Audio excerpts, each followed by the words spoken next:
அனைவருக்கும் வணக்கம். இன்றைக்கி நாம் வந்து பார்த்திங்கன்னா ரொம்பவே சுவையான மாங்காய் ஊறுகாய் செய்ய போகிறோம். சரி வாங்க எப்படி செய்கிறதுன்னு பார்க்கலாம்.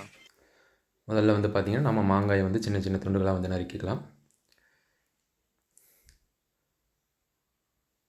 நம்ம பார்க்குறது மாதிரி சின்ன சின்ன துண்டாக வந்து கட் பண்ணி எடுத்துக்கோங்க.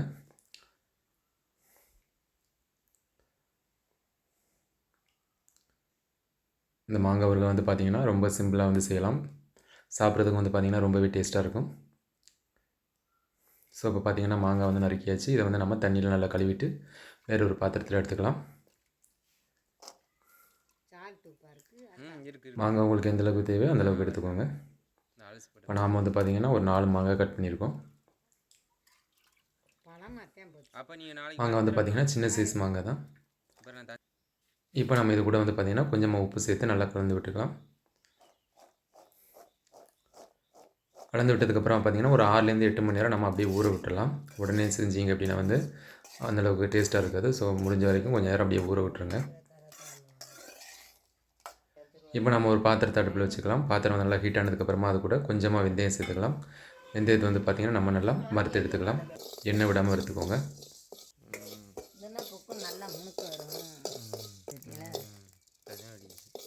வெந்தயம் பார்த்திங்கன்னா நல்லா வறுபட்டுருச்சு. இப்போ நம்ம இதை அடுப்புலேருந்து எடுத்துகிட்டு அம்மியில் வந்து பார்த்திங்கன்னா நல்லா பொடியாக வந்து அரைச்சி எடுத்துக்கலாம். நீங்கள் மிக்சியில் கூட அரைச்சிக்கலாம்.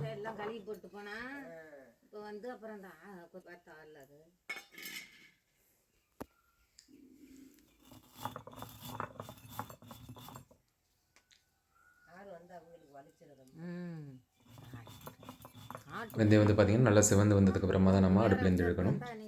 அப்போ தான் வந்து பார்த்திங்கன்னா ஊறுகாய் நல்லா டேஸ்ட்டாக இருக்கும் சாப்பிட்றதுக்கு.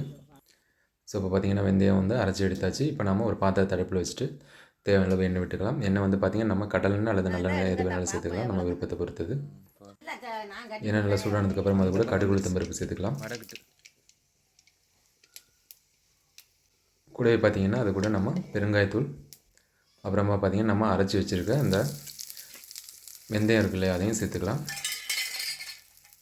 இப்போ நம்ம ரெடி பண்ணி வச்சுருக்க மாங்காய் சேர்த்துக்கலாம். மாங்காய் வந்து பார்த்திங்கன்னா நம்ம ஊற வச்சு எடுத்து வச்சுருக்கோம். அதை கொஞ்சம் பிழிஞ்சிட்டு சேர்த்துக்கலாம்.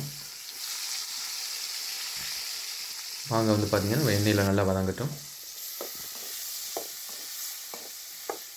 ஓரளவு நல்லா வதங்கினதுக்கப்புறமா பார்த்திங்கன்னா அது கூட நம்ம தேவையான அளவு மிளகாய்த்தூள் சேர்த்துக்கலாம்.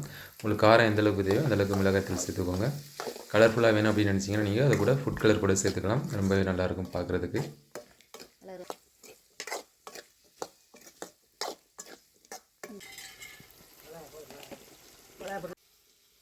இதில் வந்து பார்த்திங்கன்னா நம்ம ஏற்கனவே உப்பு சேர்த்துருக்கோம். இப்போ நம்ம ரொம்பவே கம்மியாக உப்பு சேர்த்துக்கலாம்.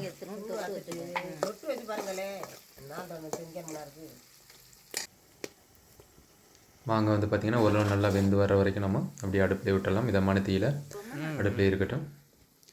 ஸோ இப்போ பார்த்திங்கன்னா மாங்காய் வந்து நல்லா வந்துடுச்சு. இப்போ நம்ம அடுப்புலேருந்து எடுத்துடலாம்.